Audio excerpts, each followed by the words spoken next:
एक सवाल है जो इतिहास के हर उस मोड़ पर गूंजता है जहां खून बहा है, जहां जंजीरें टूटी हैं, जहां किसी नौजवान ने मौत को आंखें दिखाई हैं। क्या एक इंसान की आवाज पूरे साम्राज्य को हिला सकती है?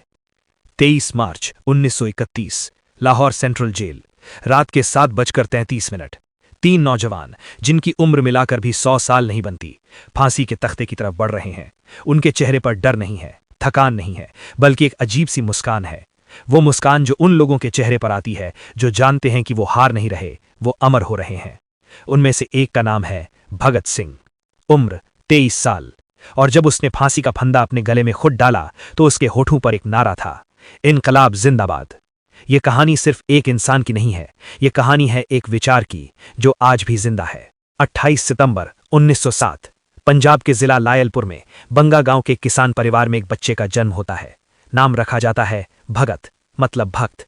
लेकिन ये बच्चा किसी मंदिर का भक्त नहीं बनेगा, ये बच्चा क्रांति का भक्त बनेगा। उसके पिता किशन सिंह, चाचा अजीत सिंह, ये सब पहले से ही अंग्रेजी हुकूमत के खिलाफ लड़ रहे थे। घर में देशभक्ति की बातें होती थीं। बचपन से ही भगत के कानों में वह शब्द पड़ते थे जो आम बच्चों को नहीं सुनने मिलते, आजादी, क्रांति, बलिदान।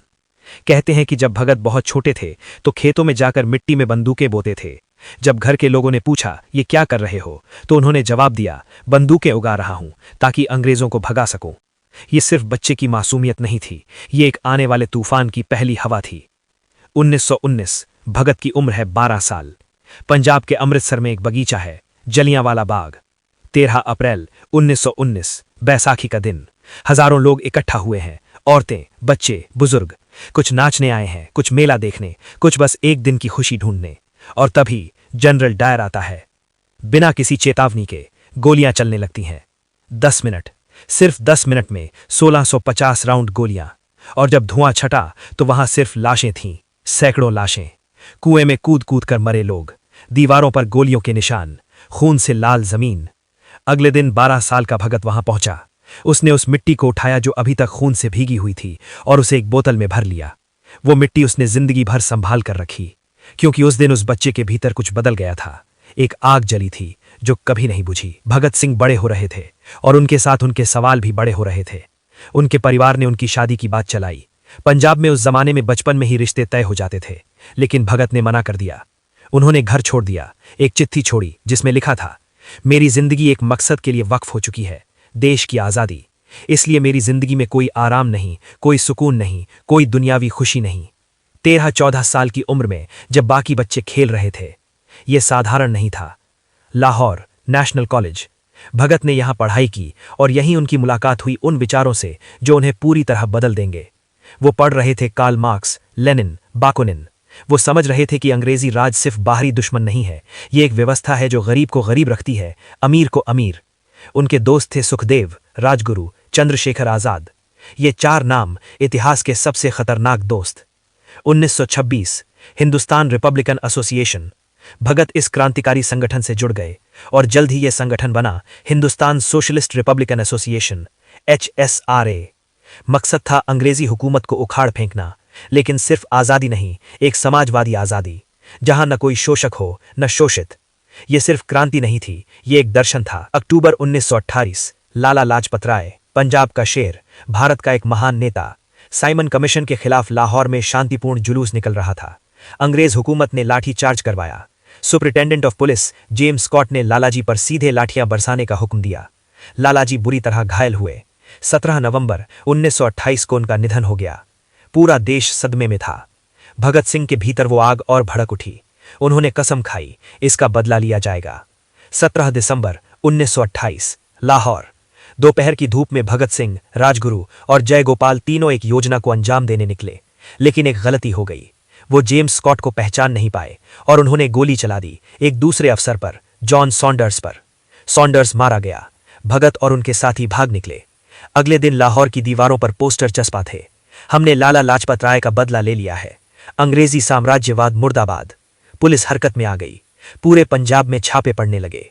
भगत सिंह को पकड़ने के लिए हजारों पुलिस वाले लग गए, लेकिन भगत गायब। वो छुपे नहीं, उन्होंने भेस बदला। भगत सिंह जो हमेशा दाढ़ी पगड़ी में रहते थे, अब अंग्रेजी कपड़ों में थे। हैट लगाई, कोट पहना, और ये वही तस्वीर है जो आज दुनिया में सबसे ज्यादा पहचानी जाती है। वो तस्वीर एक इंसान की नहीं, एक विचार की है। 8 अप्रैल 1929, दिल्ली, केंद्रीय विधानसभा। उस दिन अंग्रेज सरकार 2 बेहद दमनकारी कानून पास करने वाली थी, पब्लिक सेफ्टी बिल और ट्रेड डिस्प्यूट्स बिल। ये कानून मजदूरों और आम लोगों का गला घोटने के लिए थे। HSRA ने फैसला किया, इसका विरोध होना चाहिए। लेकिन कैसे? बम से। लेकिन मारने के लिए नहीं, जगाने के लिए। भगत सिंह और बटुकेश्वर दत्त ने बम बनाए, ऐसे बम जो आवाज करें, धुआं करें, लेकिन किसी की जान ना लें। 8 अप्रैल की सुबह दोनों विधानसभा की दर्शक दीर्घा में पहुंचे। नीचे अंग्रेज अफसर बैठे थे और तभी धमाका, फिर एक और। पूरी विधानसभा धुएं से भर गई। लोग भागने लगे, चीखें उठीं और उस धुएं में से एक आवाज गूंजी, इनकलाब जिंदाबाद, साम्राज्यवाद मुर्दाबाद। और फिर वो भागे नहीं, जबकि वो भाग सकते थे, जबकि दरवाजा खुला था, जबकि कोई उन्हें पकड़ नहीं सकता था। भगत और बटुकेश्वर दत्त ने खुद को गिरफ्तार करवाया, क्योंकि वो यही चाहते थे। ये बम एक संदेश था और वो चाहते थे कि ये संदेश अदालत में, अखबारों में, दुनिया के सामने ऊंची आवाज में बोला जाए। मुकदमा शुरू हुआ। अंग्रेज सरकार को उम्मीद थी कि भगत डर जाएंगे, माफी मांगेंगे, झुक जाएंगे। लेकिन अदालत में जो हुआ उसने ब्रिटिश हुकूमत की नींद उड़ा दी। भगत सिंह ने अदालत को एक मंच बना दिया। उन्होंने बयान दिए जो अखबारों में छपे, पूरे देश ने पढ़ा। उन्होंने कहा, हम बम फेंक कर किसी को मारना नहीं चाहते थे, हम चाहते थे कि बहरे कानों तक आवाज पहुंचे। जो सरकार बहरी हो उसे तेज आवाज की जरूरत होती है। ये जवाब था एक 20 साल के नौजवान का एक पूरे साम्राज्य को। जेल में भी भगत रुके नहीं। उन्होंने किताबें मांगी, पढ़ते रहे, लिखते रहे और फिर उन्होंने एक और मोर्चा खोला। जेल में राजनीतिक कैदियों के साथ जानवरों जैसा व्यवहार होता था। अंग्रेज कैदियों को अच्छा खाना मिलता था, भारतीय कैदियों को घटिया। भगत ने भूख हड़ताल शुरू की। 63 दिन, तरल पदार्थ भी नहीं, सिर्फ पानी। 63 दिन की भूख हड़ताल। जब देश को पता चला, पूरे भारत में आंदोलन हुए। लोग सड़कों पर उतर आए। बच्चे, बुजुर्ग, औरतें सब एक नाम का जाप करने लगे, भगत, भगत, भगत। और तभी जेल में एक और घटना हुई। भगत के साथी जतिंद्र नाथ दास, जो भूख हड़ताल पर थे, 63वें दिन चल बसे। पूरा देश रो पड़ा, लेकिन भगत नहीं रोए। उन्होंने लिखा, जतिन दास का बलिदान व्यर्थ नहीं जाएगा, ये चिंगारी एक दिन आग बन जाएगी। मुकदमा लंबा चला। सॉन्डर्स हत्याकांड का मामला और जेल में एक अंग्रेज अफसर जॉन सॉन्डर्स पर हमले का मामला। अदालत ने जो फैसला सुनाया वो तय था। लेकिन उससे पहले एक और बात हुई। भगत सिंह के वकीलों ने कोशिश की कि कोई बड़ा नेता उनकी जान बचाए। गांधी जी तब अंग्रेजों से इरविन समझौता कर रहे थे और समझौते में एक शर्त थी जिसकी मांग की गई कि भगत, सुखदेव और राजगुरु की फांसी रोकी जाए। लेकिन अंग्रेजों ने मना कर दिया और कहा जाता है कि गांधी जी ने इस पर ज्यादा जोर नहीं दिया। आज भी ये एक बहस का विषय है। कुछ लोग गांधी जी को दोष देते हैं, कुछ कहते हैं कि उनके हाथ बंधे थे। लेकिन भगत ने खुद कभी गांधी जी से शिकायत नहीं की। उन्होंने कहा था, हमारे रास्ते अलग हैं लेकिन मंजिल एक है। 23 मार्च 1931, वो रात। जेल के अंदर भगत, सुखदेव और राजगुरु तीनों को पता था कि आज उनकी आखिरी रात है। कहते हैं कि भगत उस रात भी किताब पढ़ रहे थे, लेनिन की जीवनी।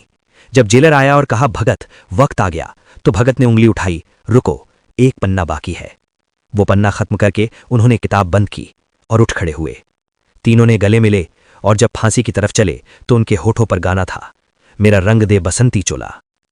फांसी का वक्त था सुबह के 6 बजे, 24 मार्च। लेकिन अंग्रेजों को डर था कि सुबह होते ही भीड़ जमा हो जाएगी, लोग जेल के बाहर इकट्ठा होंगे, दंगे भड़क सकते हैं।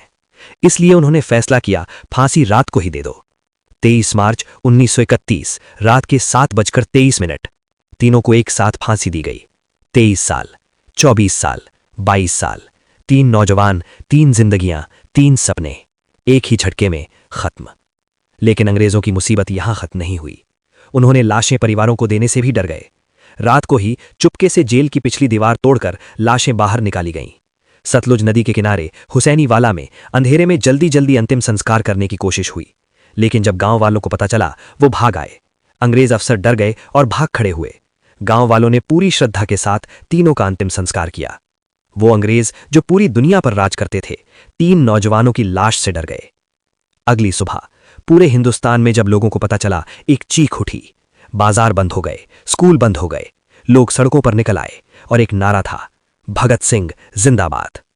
वो मर चुके थे, लेकिन उनका नाम उस दिन से और ज्यादा जिंदा हो गया। भगत सिंह ने अपने पीछे क्या छोड़ा? सिर्फ एक मिसाल नहीं, उन्होंने छोड़ा एक सवाल। वो सवाल जो उन्होंने जेल में लिखे एक लेख में पूछा था, मैं नास्तिक क्यों हूं। ये लेख जो एक 23 साल के नौजवान ने लिखा, आज भी दुनिया के सबसे प्रखर दार्शनिक लेखों में गिना जाता है। उन्होंने लिखा था, ईश्वर पर भरोसा करना कमजोरों का सहारा है। मैं कमजोर नहीं हूं, मेरा भरोसा इंसान पर है, इंसान की ताकत पर है, इंसान के संघर्ष पर है। ये शब्द आज भी गूंजते हैं। भगत सिंह के बारे में एक और बात जाननी जरूरी है। वो सिर्फ एक क्रांतिकारी नहीं थे, वो एक लेखक थे, एक पाठक थे, एक विचारक थे। उन्होंने जेल में सैकड़ों किताबें पढ़ी, मार्क्स से लेकर रूसो तक, लेनिन से लेकर बर्नार्ड शॉ तक। उन्होंने लिखा, बम और पिस्तौल से क्रांति नहीं आती, क्रांति की तलवार विचारों की सान पर तेज होती है। ये वाक्य एक ऐसे इंसान ने लिखा जिसे लोग सिर्फ बम फेंकने वाला समझते हैं। भगत सिंह के जाने के बाद भी क्रांति का सिलसिला रुका नहीं। 1942 में भारत छोड़ो आंदोलन, 1947 में आजादी, और जब 15 अगस्त 1947 को लाल किले पर तिरंगा फहराया तो उस झंडे में भगत सिंह का खून भी था, लाला लाजपत राय की लाठियां भी थीं, जतिंद्रनाथ दास की भूख हड़ताल भी थी।